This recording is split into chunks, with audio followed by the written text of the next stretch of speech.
YCP అధినేత YS Jaganmohan Reddy పిలుపు మేరకు మాజీ MLA Ponnada Satish Kumar, CEC member Peethani Balakrishna ఆధ్వర్యంలో ముమ్మిడివరం నియోజకవర్గంలో భారీ ర్యాలీ నిర్వహించారు. ముమ్మిడివరం ఎయిమ్స్ కాలేజ్ వద్దనున్న వై జంక్షన్ నుండి ల్యాంప్ కాలేజీ వరకు భారీ బైక్ ర్యాలీ నిర్వహించారు. అనంతరం పొన్నాడ వెంకట సతీష్ కుమార్ మీడియాతో మాట్లాడుతూ, కూటమి ప్రభుత్వం అధికారంలోకి వచ్చి 2 ఏళ్లు పూర్తవుతున్నా ప్రజలకు ఇచ్చిన హామీలను అమలు చేయడంలో పూర్తిగా విఫలమైందన్నారు. మెగా డిఎస్సీలో ఉన్న అవకతవకలను సరిదిద్దడంతో పాటు అర్హులైన అభ్యర్థులందరికీ వెంటనే ఉద్యోగాలు కల్పించాలని డిమాండ్ చేశారు. బీసీ, ఎస్సీ, ఎస్టీ, మైనారిటీ వర్గాలకు 50 ఏళ్లకే పింఛన్ ఇస్తామని ఇచ్చిన హామీని ఎప్పుడు అమలు చేస్తారని ప్రశ్నించారు. ఈ భారీ నిరసన కార్యక్రమంలో party CEC member Peethani Balakrishna, Mummidivaram నియోజకవర్గ పరిశీలకులు చెల్లిబోయిన శ్రీనివాస్, ఎస్ఈసీ మెంబర్ కాశీ బాలముని కుమారి, అనుబంధ విభాగాల కార్యదర్శులు పెన్మెత్స్వ చిట్టిరాజు, సూరిబాబురాజు, వల్లభూని దొరబాబు, పైల చిట్టిబాబు, అక్కల శ్రీధర్తో పాటు వైసీపీ నాయకులు, కార్యకర్తలు అధిక సంఖ్యలో పాల్గొన్నారు. బైక్ ర్యాలీ జరిగింది. మరి ర్యాలీలో అశేషమైన జనం అంటే వైఎస్ఆర్ పార్టీ శ్రేణులు, అభిమానులు అత్యధిక సంఖ్యలో పాల్గొన్న మరి కార్యక్రమంలో ప్రతి ఒక్కరికి కూడా పేరు పేరున అభినందనలు.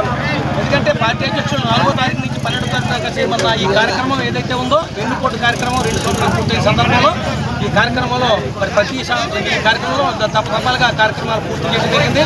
మరి ఈ ఉమ్మడి ప్రభుత్వం వచ్చిన తర్వాత ఏ ఒక్క హామీ కూడా పూర్తి స్థాయిలో అమలు చేయకుండా ఇష్టాసారంగా చేసేసామని చెప్పడం ఏ ఒక్కటే కూడా పూర్తి స్థాయి చేయలేదు. ఇవాళ బీసీలకు కానీ మరి విద్యావంతులు చదువుకున్న వాళ్ళకి వృత్తి కానివ్వండి, ప్రతి ఒక్కరికి రైతులకు కానివ్వండి, ఇవాళ విద్యార్థులు అయితే ఇవాళ మరి డబ్బులు కట్టలేని పరిస్థితి. ఇవాళ విద్యార్థులు ఎవరికి కూడా మరి ఫీజు రీయింబర్స్మెంట్ చేసిన దాఖలాలు లేవు.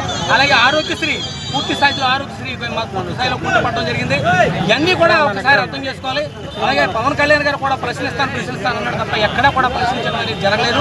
అతను పూర్తిగా అవినీతిలో కూరుకుపోయాడు ఆయన కూడాను. ఎందుకంటే ఓన్లీ చంద్రబాబు నాయుడు కన్సర్న్లోనే వేళ మసులుతున్నాడు తప్ప పవన్ కళ్యాణ్ గారు ఎక్కడా కూడా ఏ విధంగా కూడా అతను సమాధానం చెప్పే పరిస్థితి లేదు. రేపు రాబోయే రోజులైనా 2 సంవత్సరాలు పూర్తయింది, ఇంకా మీకు అవకాశం ఉంది.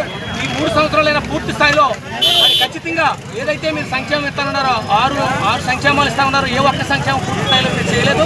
ఈ సంక్షేమాలన్నీ కూడా మీరు ఇస్తానన్నవన్నీ కూడా పూర్తి స్థాయిలో అమలు చేయాలి. లేకపోతే వైఎస్ఆర్ పార్టీ తరఫున ఖచ్చితంగా ప్రజల పక్షాన మేము అందరం కూడా పోరాడతాం. ఖచ్చితంగా రేపు నిలదీస్తాం.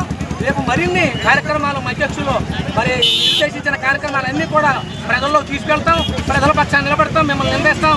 ఖచ్చితంగా రేపు రాబోయే రోజుల్లో మీరు ఖచ్చితంగా మీరు సరిదిద్దుకోకపోతే ఖచ్చితంగా ప్రజలందరూ కూడా ఖచ్చితంగా మిమ్మల్ని అందరినీ కూడా చెంపబట్టి కొట్టి మిమ్మల్ని అందరినీ కూడా దింపి మరి ఉమ్మడి ప్రభుత్వం దింపడం, మరి రాజశేఖర రెడ్డి గారు తనయుడు జగన్మోహన్ రెడ్డి గారు ముఖ్యమంత్రి అవడం ఖాయం. ముఖ్యమంత్రి అయిన తర్వాత ఖచ్చితంగా ఏదైతే సంక్షేమం గతంలో ఇచ్చాడో పేద ప్రజలు ప్రతి ఒక్కరికి కూడా సంక్షేమం ఇచ్చిన మహానాయకుడిగా ఈవేళ జగన్మోహన్ రెడ్డి గారు అలాగా నిండు మనసుల్లో ప్రజలందరూ కూడా నిండుకొని ఎప్పుడు ఎలక్షన్ వస్తాయని చూస్తూ ఉన్నారు. ఖచ్చితంగా ఈసారి ఎలక్షన్ ఎప్పుడు వచ్చినా సరే మరి జగన్మోహన్ రెడ్డి గారు ముఖ్యమంత్రి అవడం ఖాయం. ప్రజలకు ఏదైతే సంక్షేమం ఇచ్చామో అలాగే సంక్షేమంతో పాటు మిగిలిన అన్నీ కూడా ప్రజలకి ప్రతి ఒక్కరికి కూడా ఆయన హామీలు ఏదైతే ఉన్నాయో ఏ ఒక్కటి అమలు చేయకుండా వాళ్ళ అన్ని అమలు చేశామని చెప్పి సంబరాలు చేసుకుంటున్నటువంటి ఈ సందర్భంలో ప్రజలకు వాస్తవాలు తెలియాలనే ఉద్దేశంతో, ప్రపంచానికి వాళ్ళ నిజాలు తెలియాలనే ఉద్దేశంతో జగన్మోహన్ రెడ్డి గారు ఇచ్చిన పిలుపు మేరకు ఈరోజు ఈ కార్యక్రమాన్ని చేపట్టడం జరిగింది. దీనిలో పెద్ద ఎత్తున పాల్గొన్నటువంటి వైఎస్ఆర్ శ్రేణులందరికీ కూడా మనస్ఫూర్తిగానే కృతజ్ఞతలు తెలియజేస్తున్నాం. ముఖ్యంగా సూపర్ 6 అని ఏ రకంగా అయితే ప్రజలను వంచారు. ఇవాళ పెన్షన్లు 2 సంవత్సరాలు కొంత పెన్షన్ ఇవ్వలేదు. నిరుద్యోగులకి నిరుద్యోగ వృత్తి ఇస్తానన్నారు, ఇవ్వలేదు. 50 సంవత్సరాలకి పెన్షన్ ఇస్తానన్నారు, ఇవ్వలేదు ఎస్సీబీసీ.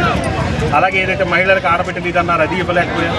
ఇవాళ నిరుద్యోగులకి ఇవాళ డిఎస్సీ అని చెప్పి ఏదో ప్రకటించి దానిలో ఎన్ని అవకతవకలు జరిగినాయి అనేది మనం అందరం చూసాం. ఈ రకంగా రైతులను మోసం చేశారు. అన్ని వర్గాల వారిని కూడా ఈ 2 సంవత్సరాల్లో ఏ రకంగా మోసం చేశారనేది వాళ్ళ ప్రపంచానికి తెలియజెప్పాలనే విధంగా ఉద్దేశంతో ఈరోజు వైఎస్ఆర్ కాంగ్రెస్ పార్టీ ముమ్మడివరం నియోజకవర్గ శ్రేణులందరూ కూడా పెద్ద ఎత్తున ఈరోజు ఈ నిరసన కార్యక్రమంలో పాల్గొనడం జరిగింది. కూటమి ప్రభుత్వానికి ఒకటే చెప్తున్నాం, ఇవాళ ఇప్పటికైనా నీకు సమయం మించుకోలేదు, నువ్వు ఇచ్చిన హామీలు నిలబెట్టుకో. లేదంటే ప్రజలు దానికి తగినటువంటి బుద్ధి మీకు ఎటువంటి పరిస్థితుల్లో రేపు వచ్చే ఎలక్షన్లో మీకు ఖచ్చితంగా చెప్తారు. చంద్రబాబు నాయుడు అంటేనే మోసం. ఇవాళ అలాంటి మోసగాడిని నమ్మి ఇవాళ ఏ రకంగా అయితే ప్రజలు ఇవాళ వంచబడుతున్నారనేది ఇవాళ ప్రజలందరూ గమనించారు. రేపు రాబోయే రోజుల్లో ఖచ్చితంగా వైఎస్ఆర్ కాంగ్రెస్ పార్టీకి ప్రజలందరూ కూడా అండగా ఉండి రేపు రాబోయే రోజుల్లో జగన్మోహన్ రెడ్డి గారికి ఖచ్చితంగా ఇవాళ మళ్ళీ ఈ రాష్ట్ర ప్రజలందరూ కూడా అవకాశం ఇస్తారని చెప్పి ఈ సందర్భంగా తెలియజేసుకుంటూ ఈ సందర్భంగా ఇక్కడ పాల్గొన్న ప్రతి ఒక్కరికి కూడా పేరు పేరున కృతజ్ఞతలు తెలియజేస్తాను.